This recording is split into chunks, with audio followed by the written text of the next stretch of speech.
Graça e paz, irmãos. Vamos orar mais uma vez, juntos.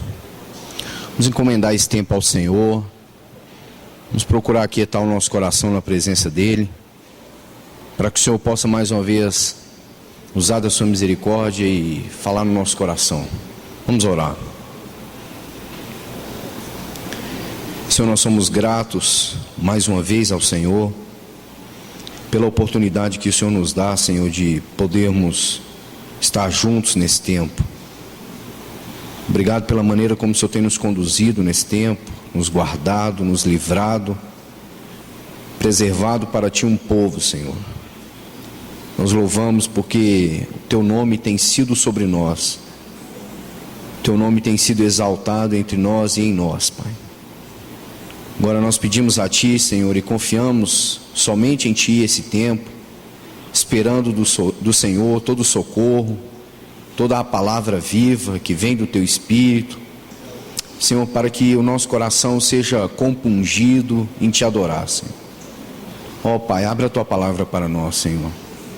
Ó Senhor, faz ela arder no nosso coração, Senhor.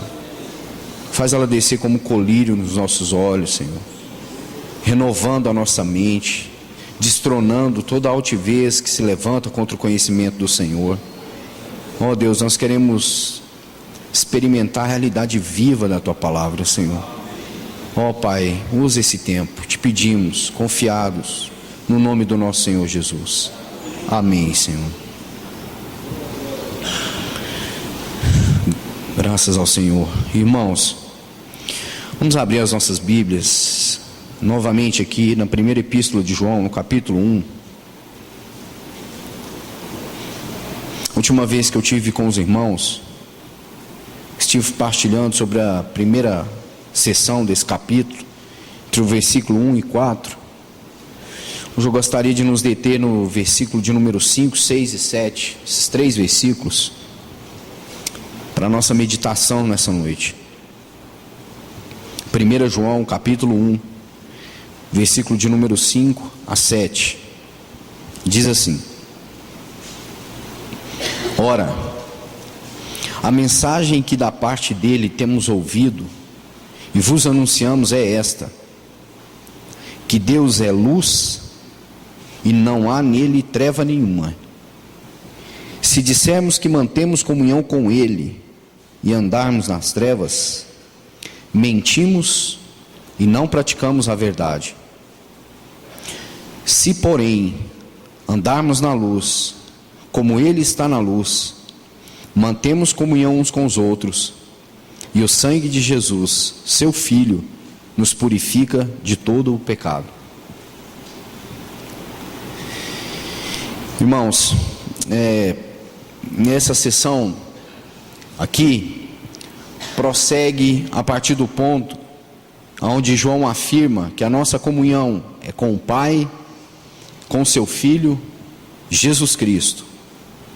E daí João diz que a mensagem que da parte de Jesus, que da parte do Senhor eles ouviram e também anunciaram, é esta: que Deus é luz, não contém, Ele é luz.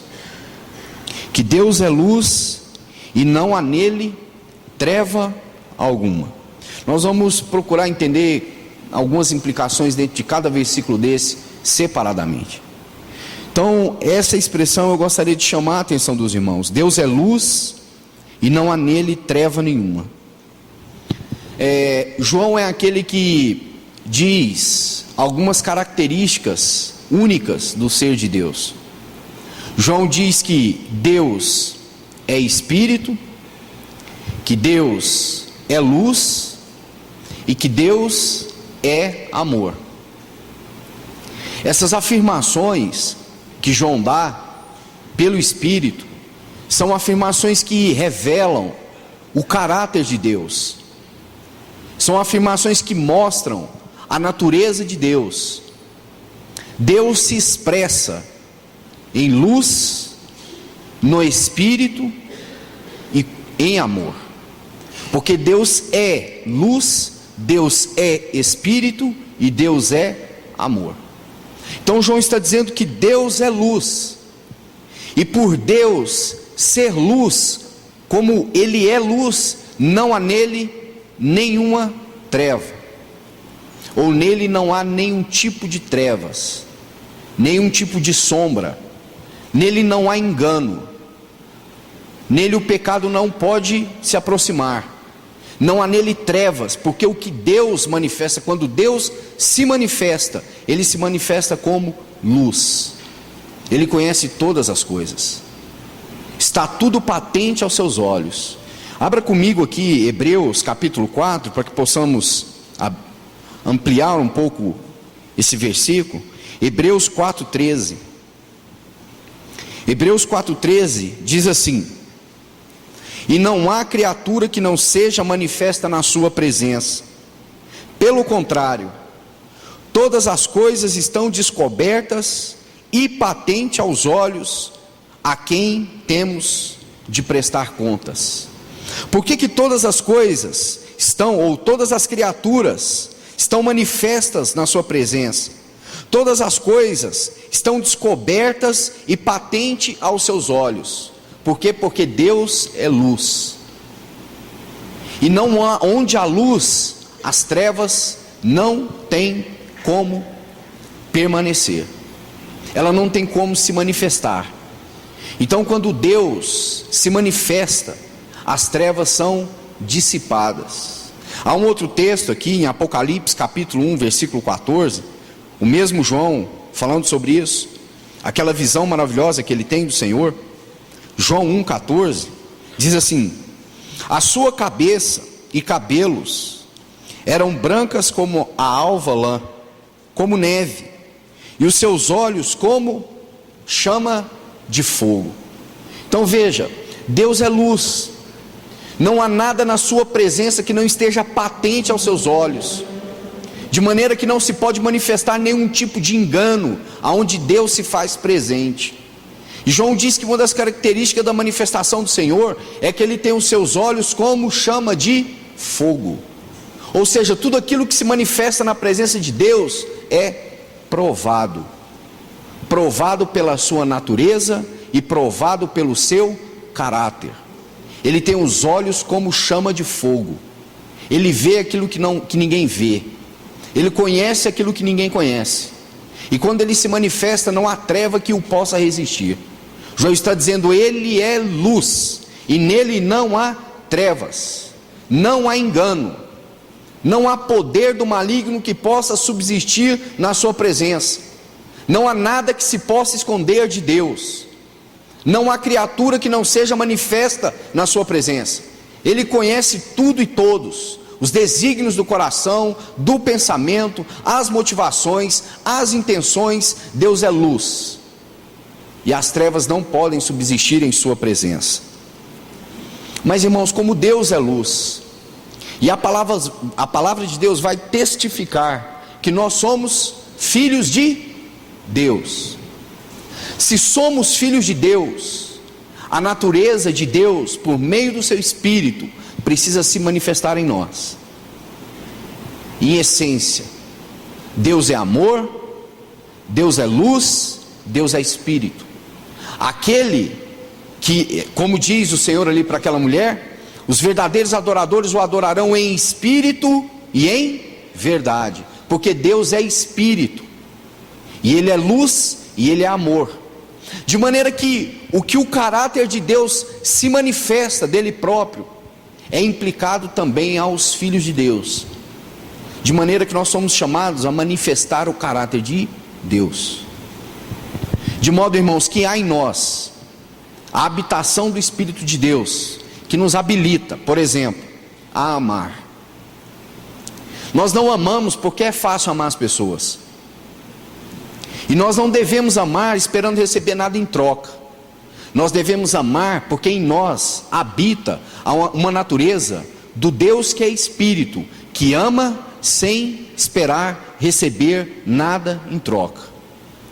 Então, pelo Espírito nós somos chamados a amar, independente do ente amado, se esse amor é ou não correspondido, porque é assim que Deus ama. Estamos dizendo que Deus é luz, Ora, nós temos que provar todas as coisas pela luz. Como é que a luz de Deus se manifesta? A luz de Deus se manifesta pela sua palavra. A luz de Deus dissipa as trevas pela sua presença, pelo Espírito e pela palavra. Abra comigo, ainda falando sobre isso, 1 Tessalonicenses capítulo 5 e o versículo de número 5. 1 Tessalonicenses 5:5. Paulo falando daquele dia do Senhor, ele diz assim, versículo 4: mas vós, irmãos, não estáis em trevas.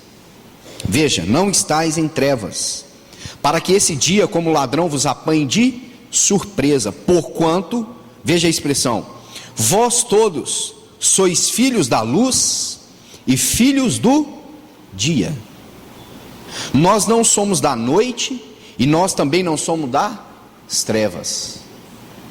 Vós sois todos filhos da luz e filhos do dia. Porquanto onde habita a luz de Deus por meio do seu Espírito, as trevas não podem permanecer. Efésios 5:8 diz assim: pois outrora éreis trevas, porém agora sois luz no Senhor. Veja que expressão: sois luz no Senhor. Andai como filhos da luz. Daqui a pouco nós vamos entrar nesse aspecto subjetivo entre sois luz e andais como filho da luz. Dizem, nós somos luz no Senhor. E o versículo 9: porque o fruto da luz consiste em toda bondade, justiça e verdade. O fruto da luz, por meio da palavra de Deus, manifesta, julgando, revelando toda a treva, se manifesta em bondade, em justiça e em verdade. Bondade, justiça e verdade, provando sempre o que é agradável a Deus, o que é agradável ao Senhor. Então veja, irmãos, Paulo está dizendo que nós somos filhos da luz, e como filhos da luz, nós temos que andar também como filhos da luz. Ele está dizendo que a nossa característica em Deus, por meio do Espírito, não pode contradizer a nossa vida. Se nós somos filhos da luz, nós precisamos andar como filhos da luz. Há um outro texto, Colossenses capítulo 1, diz aí, um pouquinho para frente, irmãos, Colossenses 1, 12. Colossenses 1, 12. Esse versículo está dentro daquela oração que Paulo faz para a igreja de Colossos, e ele diz assim: dando graças ao Pai, que vos fez idôneos à parte que vos cabe da herança dos santos na luz. Da herança dos santos na luz. Essa palavra idôneos aí pode ser traduzida como capazes. Por que nós somos capazes de participar da herança dos santos na luz? Por causa da habitação do Espírito e por causa da habilitação do Espírito.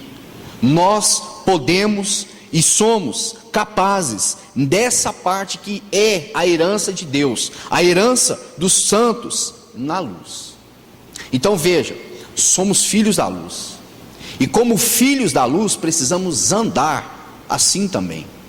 Paulo está dizendo que nós temos uma origem em Deus, que o nosso ser pelo Espírito deve manifestar essa luz da presença de Deus, porque Deus é luz. Em Mateus capítulo 5, Evangelho de Mateus capítulo 5 e o versículo de número 14, há um outro texto que o Senhor deixa isso muito claro. Mateus capítulo 5, versículo 14, diz assim: vós sois a luz do mundo. Veja, vós sois a luz do mundo. Não se pode esconder a cidade edificada sobre um monte, nem se acende uma candeia para colocá-la debaixo do alqueire, mas no velador, e alumia a todos quantos se encontram na casa. Assim brilhe também a vossa luz diante dos homens, para que vejam as vossas boas obras e glorifiquem a vosso Pai que estás no céu. que Jesus está dizendo, irmãos, nessa passagem? Vós sois a luz do mundo. E se nós somos a luz do mundo, como expressão do caráter de Deus que é luz, não faz sentido esconder essa lamparina debaixo da cama. Não faz sentido esconder essa lamparina. Não faz sentido colocá-la debaixo do alqueire, mas ela tem que estar onde? No velador. Para quê? Para que toda a casa seja iluminada, para que as trevas sejam dissipadas e julgadas. É por isso que João está dizendo: Deus é luz e não há nele treva nenhuma. E se Deus é luz e não há nele treva nenhuma, e se nós somos filhos da luz, também assim em nós não deve haver treva alguma. Não deve haver nenhum movimento que seja diferente do que este, de luz revelando o caráter de Deus. É isso que João está dizendo nesse versículo de número 5. Vamos ler então o versículo de número 6 aí de 1 João, onde nós vamos nos deter mais no aspecto subjetivo daquilo que ele está falando em relação a andarmos na luz. Veja, versículo 6. Então ele diz no versículo 5 que Deus é luz e não há nele treva nenhuma. Versículo 6 ele diz: se dissermos, ouça essa expressão, se dissermos. Esse se estabelece uma condição. Se dissermos que mantemos comunhão com ele e andarmos no que, irmãos? Nas trevas. Veja, nós estamos dizendo, é isso que ele está dizendo, se dissermos que mantemos comunhão com ele e andarmos nas trevas, mentimos e não praticamos a verdade. Vamos nos deter um pouco nesse versículo. Se dissermos, declara que existe a possibilidade de andarmos nas trevas e fora da vontade de Deus. Porque ele diz assim: se dissermos que andamos ou que temos comunhão com ele, isso que ele diz, e andarmos em trevas, diz aí João, mentimos e não praticamos a verdade. A verdade é que nós somos filhos de Deus, e como filhos de Deus nós devemos andar na luz. Mas ele está dizendo assim que nós podemos, com a nossa boca, confessar que temos comunhão com ele e andarmos em trevas. Sim, é possível. Moody diz que a verdade não se manifesta apenas por palavra, mas ela se manifesta também por obras, por aquilo que fazemos. Se Deus é luz e nós somos filhos de Deus e dizemos que temos comunhão com Deus, nós não podemos andar em trevas. Isso é uma contradição. Isso é nós falarmos uma coisa e vivermos outra. O próprio Moody diz também que os cristãos às vezes são repetidores de verdades, verdade daqui, verdade dali, sem nunca, ouça essa expressão, experimentá-las na vida. Eu vou usar um exemplo muito simples para nós entendermos isso. João está dizendo que se nós dissermos que mantemos comunhão com ele e andarmos em trevas, mentimos e não praticamos a verdade. Irmão, se você pega um goiano aí que gosta de um piqui, e você pedir para ele falar para você o gosto do piqui, ele vai te falar com detalhes, porque ele conhece aquela comida na experiência. Ele sabe o sabor daquilo, ele conhece aquilo, faz parte da sua cultura, faz parte da sua vida. Mas se você pedir um americano para falar sobre piqui, ele não entende nada, não conhece, nunca comeu. Ele pode aprender que ela é uma iguaria amarela que dá no cerrado do Planalto brasileiro, mas ele não sabe dizer nada do que aquilo significa. Essa expressão significa que nós podemos falar algumas coisas acerca da verdade e da comunhão com Deus, mas podemos na nossa vida expressar muito pouco dessa realidade, ou nada. Podemos estar falando aspectos da verdade, temos comunhão com Deus, mas podemos estar andando em trevas. É isso que João está dizendo. E Deus é luz, ele diz isso. Como nós vamos dizer que temos comunhão com Deus e vamos andar em trevas? Como que a nossa vida vai ser diferente daquilo que nós cremos e daquilo que nós professamos com os nossos lábios? Como nós vamos falar de coisas que nós não experimentamos na vida?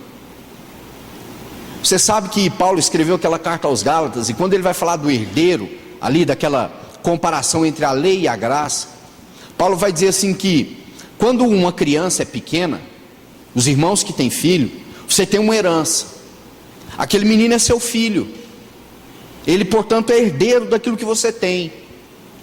Mas ele tem 7, 8, 9, 10 anos. Ele é herdeiro.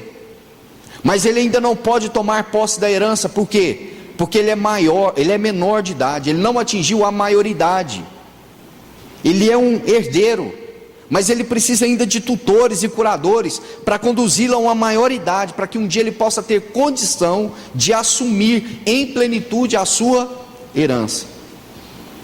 Assim a palavra de Deus diz que em Cristo há riquezas que são insondáveis, mas que existem filhos maduros de Deus que pela experiência vão provando cada vez mais os poderes dessas riquezas, porque eles vão atingindo idade adulta, eles vão atingindo a sua maioridade, eles vão amadurecendo, e à medida que eles vão amadurecendo, eles vão provando mais do Senhor, eles vão experimentando mais do Senhor na vida, na sua própria experiência.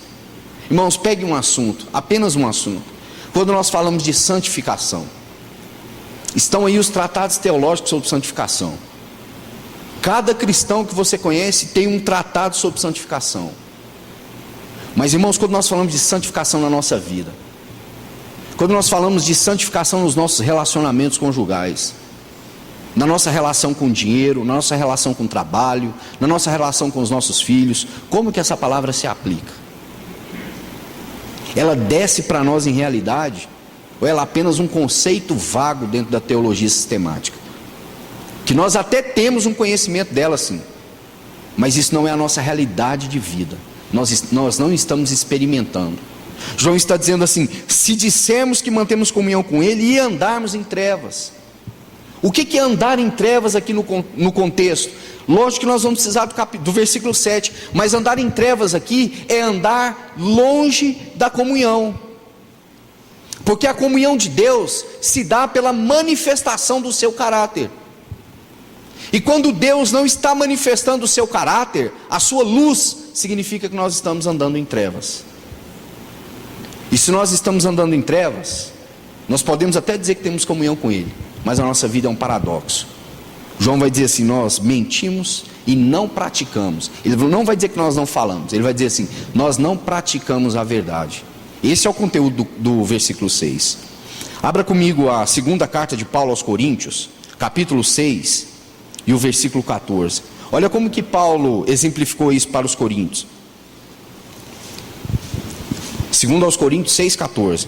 Não vos ponhais. Vejam, irmãos, esse é um aspecto da santificação que Paulo está tocando aqui no capítulo 6 de Coríntios. Não vos ponhais em julgo desigual com os incrédulos, porque que sociedade pode haver entre a justiça e a iniquidade? Ou que comunhão da luz com as trevas? Isso aqui é divisor. Não pode haver comunhão entre luz e trevas. Nós não podemos andar em associação com as trevas. Por mais que nós tenhamos dificuldades, por mais que nós estejamos passando por lutas no nosso discipulado ao Senhor, há um veredito. Lembra quando o Senhor também diz em João 17: eles estão no mundo, mas eles não são do mundo, porque eles são luz e o mundo é trevas, e não pode haver comunhão entre luz e trevas, porque um odeia o outro. A luz dissipa as trevas, e as trevas não resistem à manifestação da luz. Então Paulo está dizendo assim: como vocês vão se colocar em julgo desigual com os incrédulos? Porquanto que sociedade, que aliança, qual a semelhança tem? Como pode andar junto, luz e trevas? Impossível. Ainda na primeira epístola de João, no capítulo 2, versículo 4, antes de descermos para o versículo 7, 1 João 2,4, diz assim: aquele que diz, dois pontos, eu o conheço, e não guarda os seus mandamentos, é mentiroso e nele não está a verdade. Aquele que diz eu conheço, você lembra daquela passagem de Mateus? Senhor, Senhor, em teu nome fizemos isso, expulsamos demônios, fizemos tantas coisas, curamos enfermos, pregamos o evangelho em teu nome.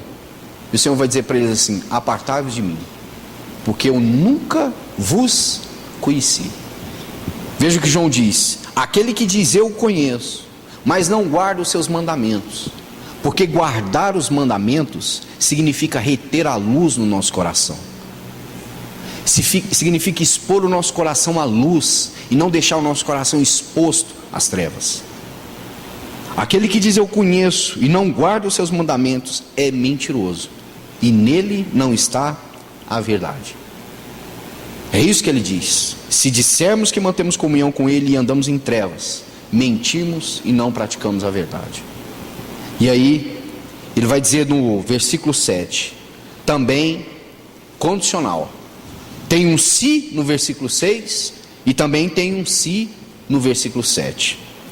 Se porém andarmos na luz, se porém andarmos na luz, porque é possível que nós possamos andar em trevas. Então ele diz: se porém andarmos na luz, como ele está na luz, mantemos comunhão uns com os outros, e o sangue de Jesus, seu Filho, nos purifica de todo o pecado. E esse versículo nós precisamos gastar um pouco mais de tempo com ele. Irmãos, qual é a verdadeira exigência da comunhão? Qual é a verdadeira exigência da comunhão com Deus e da comunhão uns com os outros? A exigência para a verdadeira comunhão é andar na luz, para que as trevas sejam expostas e julgadas. A luz expõe nossas faltas, aquilo que está encoberto e aquilo que nos afasta da comunhão com Deus. Literalmente, se nós quisermos ter comunhão com Deus e comunhão com os outros, significa que nós temos que desejar andar na luz. E quando nós estamos andando na luz, as trevas do nosso coração precisam ser julgadas, reveladas. Lembra Hebreus 4,13? Não há criatura que não esteja patente aos seus olhos. Qual que é o problema que nós temos então, irmãos, com a realidade da comunhão? É quando nós queremos esconder as coisas de Deus. Isso vem lá de Adão, irmãos. No bom português, nós herdamos de Adão essa história de varrer a sujeira para debaixo do tapete. O salmista vai dizer assim, que na luz de Deus nós vemos a luz. Não é na luz da minha mente, não é da maneira que eu penso, é da maneira como Deus vê. Não é revelando um pouquinho. A Bíblia diz que Deus nos conhece por completo, por inteiro, que não há como nós escondermos nada na sua presença. Ele conhece tudo acerca de nós. Os seus olhos são como chama de fogo. Como nós vamos esconder alguma coisa do nosso Senhor? João está dizendo assim: se andarmos na luz como Ele está na luz, aí mantemos comunhão uns com os outros, e o sangue de Jesus, o seu Filho, nos purifica de todo o pecado. Veja, João coloca a introdução com relação à purificação dos pecados no ambiente da comunhão, no ambiente da luz. Você vai dizer assim: irmão, mas não fomos perdoados em Cristo na cruz? O Senhor não nos salvou na cruz? Ele não apagou todo o escrito de dívida que era contra nós? Sim. Mas aqui João está dizendo assim: o seu sangue nos purifica de todo o pecado. O Senhor Jesus nos livrou do poder da morte e do pecado. Mas quanto à nossa caminhada, nós estamos num processo de santificação. E como que a santificação opera no meio do povo de Deus? Por meio da comunhão na luz de Deus. Vamos ler alguns textos. O primeiro dele, Salmo de número 19 e o versículo 12. Vamos ler apenas a parte A, irmãos. E depois eu quero ler alguns textos aqui no Novo Testamento, para que nós possamos concluir. Salmo capítulo 19 e o versículo de número 12, apenas a parte A. Veja, por que é importante que nós estejamos nesse ambiente da comunhão e da luz? Veja, se andarmos na luz, como Ele está na luz, mantemos comunhão uns com os outros, e o sangue de Cristo nos purifica de todo o pecado. Veja, Salmo de número 19, versículo 12, diz assim: quem há que possa discernir as próprias faltas? Ó irmão, quando nós estamos caminhando sozinhos, nós somos incapazes de discernir as nossas faltas. Por isso nós precisamos da comunhão da igreja, para que as nossas faltas sejam reveladas, mostradas. Às vezes nós achamos, irmãos, que no ambiente da comunhão, como diz Paulo escrevendo aos Efésios, com relação à bondade e à justiça nós não temos muita dificuldade, mas com relação à verdade nós temos problemas sérios problemas. Então o salmista está dizendo assim: quem é que pode discernir as próprias faltas? Quem anda sozinho é impossível, ele não sabe quando ele está errado, né? Você já viu quando um adolescente se namora por uma menina? Ele fica tão vidrado, tão apaixonado naquela menina, que ele começa a andar de uma maneira cujos seus amigos estão mostrando para ele: você está andando errado, você deixou todo mundo, você deixou os seus amigos, você deixou os seus pais, e se detém agora nessa relação. Mas ele não ouve ninguém. Por quê? Porque ele está só, ele não pode discernir as suas faltas. Jeremias capítulo 17, versículo 9, vai dizer que o nosso coração é enganoso. O nosso coração é enganoso, o meu e o seu. Pode nos enganar com facilidade, irmão. Às vezes nós podemos estar certos de que nós temos um bom juízo quanto a determinada situação e estarmos completamente enganados, completamente tortos, porque ninguém pode discernir o intento do seu próprio coração, ninguém pode discernir a sua própria falta. Por isso que o Senhor, quando enviou os discípulos, enviou em dois, por causa do testemunho. Nós não somos chamados a andar sós, nós somos chamados a andar na comunhão da luz do povo de Deus. Vamos ler alguns textos então, irmãos. Abra comigo, Epístola de Tiago, capítulo 5. Esse para mim é um dos textos mais fortes do Novo Testamento dentro desse assunto, irmãos. Tiago, capítulo 5. Irmãos, uma das lições que a gente aprende estudando a palavra de Deus é que quando você pega vários comentaristas e um texto na Bíblia tem muitas interpretações, a melhor coisa que você tem a fazer, sabe o que é? Ficar com o sentido ordinário do texto. Fique com aquilo que a Bíblia está falando, literalmente. Diz aí então, vamos ler a partir do versículo 12. Essa é uma leitura extensa como a outra que vamos fazer em Efésios, mas para que possamos concluir. Tiago 5,12 diz assim: acima de tudo, porém, meus irmãos, não jureis nem pelo céu nem pela terra, nem por qualquer outro voto, antes seja vosso sim, sim, e o vosso não, não, para não cairdes em juízo. Está alguém entre vós sofrendo? Faça oração. Está alguém alegre? Cante louvores. Está alguém entre vós doente? Chame os presbíteros da igreja, e estes façam oração sobre ele, ungindo com óleo em nome do Senhor. E a oração da fé salvará o enfermo, e o Senhor o levantará. E se houver cometido pecados, ser-lhe-ão perdoados. Confessai, pois, os vossos pecados uns aos outros, e orai uns pelos outros, para serdes curados. Muito pode, por sua eficácia, a súplica do justo. Elias era um homem semelhante a nós, sujeito aos mesmos sentimentos, e orou com instância para que não chovesse sobre a terra, e por 3 anos e 6 meses não choveu. E orou de novo, e o céu deu chuva, e a terra fez germinar seus frutos. Meus irmãos, se algum dentre vós se desviar da verdade, e alguém o converter, sabei que aquele que converte o pecador do seu caminho errado, salvará da morte a alma dele, e cobrirá a multidão de pecados. É uma sessão extensa, preciosa. Sabe o que me chama a atenção aqui? Tiago dizer assim: Elias era um homem semelhante a nós, sujeito aos mesmos sentimentos. Você já prestou atenção nos sentimentos de Elias? Quando ele comparece diante de Acabe, se eu não me engano, 1 Reis 17, eu penso que ele está cheio de medo por dentro. Eu penso que ele tremia, suas pernas, as suas mãos. Não sei nem como ele pôde abrir a sua boca, mas o Senhor o tomou.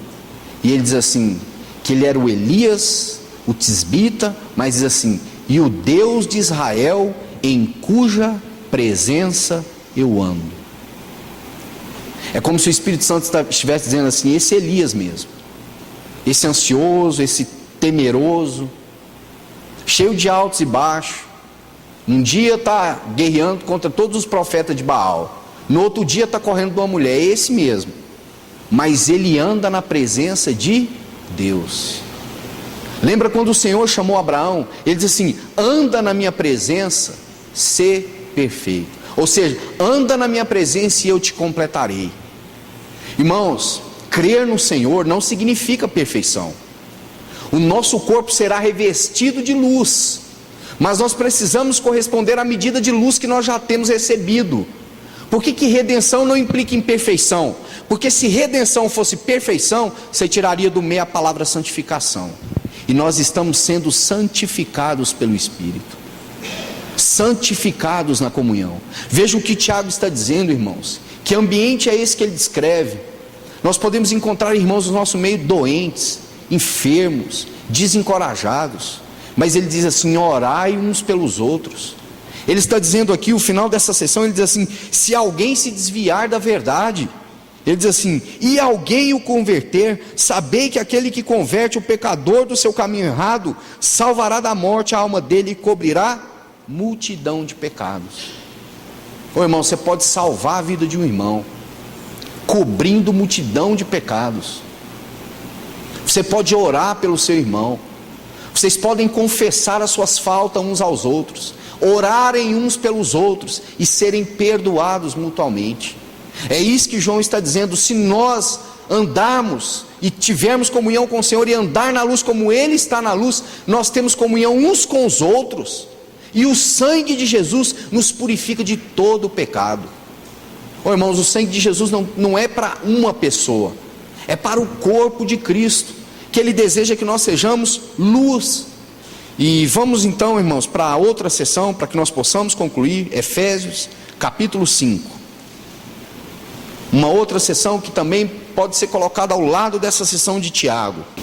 Diz assim o versículo 6: ninguém vos engane com palavras vãs, porque por essas coisas... Que coisas são essas? Versículo 5 vai dizer, nenhum incontinente, impuro ou avarento, que é idólatra, tem herança no reino de Cristo e de Deus. Veja, não tem herança no reino de Cristo e de Deus, porque a herança dos santos é na luz, e na luz da herança dos santos não pode haver impureza, avareza e idolatria. É isso que Paulo está dizendo. Ninguém vos engane com palavras vãs, porque por essas coisas vem a ira de Deus sobre os filhos da desobediência. Portanto, não sejais participantes com eles. Pois outrora éreis trevas, porém agora sois luz no Senhor. Andai como filhos da luz. Porque o fruto da luz consiste em toda bondade, justiça e verdade, provando sempre o que é agradável ao Senhor. E não sejais cúmplices nas obras infrutíferas das trevas, antes, porém, reprovai-as. Porque o que eles fazem em oculto, o só referia é vergonha. Mas todas as coisas, quando reprovadas pela luz, se tornam manifestas. Porque tudo que se manifesta é luz. Pelo que diz, desperta, ó tu que dormes, levanta-te dentre os mortos e Cristo te iluminará. Porquanto, vede prudentemente como andais, não como loucos, e sim como sábios, remindo o tempo, porque os dias são maus. Por esta razão, não vos torneis insensatos, mas procurai compreender qual é a vontade do Senhor. Você conhece toda essa sessão. Ó, irmãos, veja, todas as coisas, quando reprovadas pela luz, se tornam manifestas. E ele diz assim, pelo que diz, desperta, ó tu que dormes. Essas associações com as trevas provocam em nós sonolência espiritual. Ele diz assim: desperta, ó tu que dormes, levanta-te de dentre os mortos, e Cristo te iluminará. E ele diz porque nós temos que ver com prudência como nós estamos andando. E ele pede para que nós não venhamos andar como loucos, e sim como sábios, aproveitando o tempo, porque os dias são maus. E aí ele diz assim: por esta razão não vos torneis insensatos, insensíveis, endurecidos. Nós não podemos ser insensatos. Ó irmãos, o quanto nós temos ouvido nesse tempo acerca da volta do Senhor. O Senhor tem usado servos por esse país afora, não só aqui em Goiânia, mas em várias cidades do Brasil. Como que nós estamos nos tornando? Sensatos ou insensatos? Sensíveis ou insensíveis? Nécios ou prudentes? Será, irmãos, que nós não estamos resumindo a nossa vida a apenas às coisas deste mundo? Será que nós não estamos abandonando o ambiente da luz e da comunhão e estamos andando sós, sem luz para o nosso coração? O salmista, no Salmo 119, versículo 105, diz que lâmpada para os pés é a palavra que está com os filhos de Deus, no meio do povo de Deus. Nós não podemos caminhar sozinhos, irmãos. Nós não podemos andar sozinhos. Nós não podemos confessar que conhecemos a Deus e andarmos em trevas. Muito menos nós podemos dizer que temos comunhão com Ele e as nossas obras denunciarem o contrário. Há uma carta que eu queria ler para os irmãos, de um irmão que escreveu para um grupo de irmãos que estavam orando genuinamente por arrependimento. Eles entendiam que eles já tinham caminhado um determinado tempo e que eles precisavam de receber um pouco mais de luz do Senhor para que eles pudessem então passar aqueles dias. E eles estavam orando por arrependimento. E esse irmão diz assim para eles: aquele que tem alguma percepção do seu próprio pecado deve ser grato a Deus por isso. Esse senso de fraqueza, maldade e corrupção que talvez o deixa desconfortável é na realidade um bom sinal e um motivo de louvor. O primeiro passo para ser realmente bom é sentir-se mal. A preparação para o céu é saber que nós merecíamos o inferno. Antes de podermos ser declarados justos, devemos nos reconhecer como os miseráveis pecadores. Antes que possamos ter alegria e paz interior com Deus, devemos estar envergonhados e confundidos por causa das nossas múltiplas transgressões. Antes que possamos nos alegrar numa esperança bem fundamentada, devemos aprender a dizer: imundo, imundo, ó Deus, sê propício a mim, pecador. Ele fazendo uma citação daquela oração que aquele homem fez, desesperado, enquanto aquele fariseu orava, dando graças a Deus porque não era como aquele publicano. A Escritura diz que ele batia no seu peito, ele dizia que ele era um imundo, um pecador, e ele pedia para que Deus fosse propício a ele, misericordioso com ele. Irmãos, que o Senhor nos ajude nesse tempo. Nós precisamos andar de acordo com aquilo que nós temos recebido da palavra do Senhor. Isso precisa ter implicação na nossa vida, irmãos. Por isso, meu coração se alegra tanto quando nós lemos aquela profecia de Joel, capítulo 2, quando fala daquele derramado Espírito. Ó irmãos, quando nós vamos ter situações na nossa vida mudada por uma intervenção dos céus? Quando nós vamos poder olhar um para o outro e dizer assim: irmão, eu estava num determinado caminho, numa determinada situação, mas o Senhor interviu, o Senhor me mostrou por onde eu devia andar, a luz do Senhor brilhou, revelou o meu coração, eu estava enganado. No meio da comunhão dos santos, no meio da comunhão da igreja, andando em comunhão, não só dizendo que nós temos comunhão com Ele, mas andando como filhos da luz. Que o Senhor nos ajude, irmãos, nesse tempo. Vamos orar. Senhor, nós te damos graças por esse tempo que o Senhor nos concede, por poder abrir a Tua palavra, por poder ler os textos. Obrigado pela Tua palavra preservada para nós, Senhor. Ela é a luz que guia os nossos pés, é a lâmpada para o nosso caminho. Ó Senhor, nós não queremos andar como um velador nesse tempo, Pai. Tem misericórdia. Teu Espírito habita em nós, Senhor. O Senhor derramou o seu sangue por nós, nós não podemos ficar escondidos, nós precisamos manifestar o teu caráter, a tua santidade, a tua beleza, a tua glória, a glória da tua presença, Senhor, onde as trevas não podem permanecer. Senhor, ajuda nesse tempo a não andar com o nosso coração cheio de coisas deste mundo, com raiz de amargura. Senhor, mas ajuda nós a andar em comunhão uns com os outros, porque o sangue de Cristo nos purifica de todo o pecado. Ó Senhor, nos leva nesse tempo a orar uns pelos outros, a interceder uns pelos outros, a confessar um para os outros as nossas fraquezas e intercedermos, ó Deus, pelas vidas, pelos irmãos, uns pelos outros, a casa de um pela casa de outro, o filho de um pelo filho de outro, o pai de um pelo pai de outro. Ó Senhor, ajuda-nos nesse tempo, Pai. Senhor, nós não queremos andar em vergonha, em opróbrio, nós queremos andar na verdade, nós queremos andar na luz, porque nós somos filhos da luz. Pai, tem misericórdia, nós não queremos ter um testemunho, Senhor, que não seja condizente com a Tua palavra e com a Tua vida. Ó Senhor, isso cansa, isso frustra, isso enche o nosso semblante de vergonha. Pai, ajuda-nos nesse tempo, ajuda o Teu povo, ajuda a Tua igreja, Pai, no nome bendito do Teu Filho Jesus. Amém, Senhor.